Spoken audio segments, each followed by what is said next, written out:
Salam alaikum. Le document que vous voyez présente les éléments d'un dispositif expérimental qu'on appelle EXAO.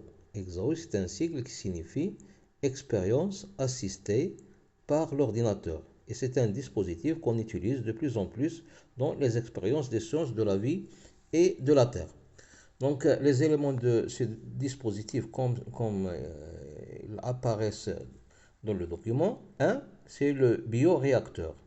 2, c'est une sonde. 3, l'interface. 4, l'ordinateur. Le bioréacteur, c'est un récipient où s'effectue l'expérience. Donc, où l'expérimentateur va préparer l'expérience avec tous les composants de l'expérience. Il peut y avoir un bain-marie si on veut stabiliser la température ambiante et peut-être lié à l'extérieur par un tube fin, cathéter, si on veut introduire des éléments dans l'expérience au fur et à mesure du temps de l'expérience. La sonde, la sonde, on a plusieurs types de sondes.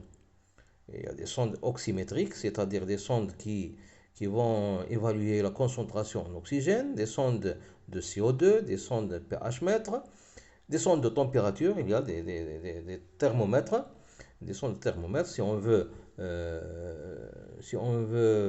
suivre la variation de la température dans le bioréacteur. Alors ici, si on parle par exemple d'une sonde oxymétrique, il a une tête qui est introduite dans le bioréacteur et dans cette tête, elle est sensible. Elle est sensible à la concentration de l'oxygène et dans la variation, ça va créer des signaux électriques dont l'intensité proportionnelle à la concentration d'oxygène. Ces signaux sont transmis vers l'interface et l'interface va transformer ces signaux électriques en données numériques, puis va les transmettre à l'ordinateur.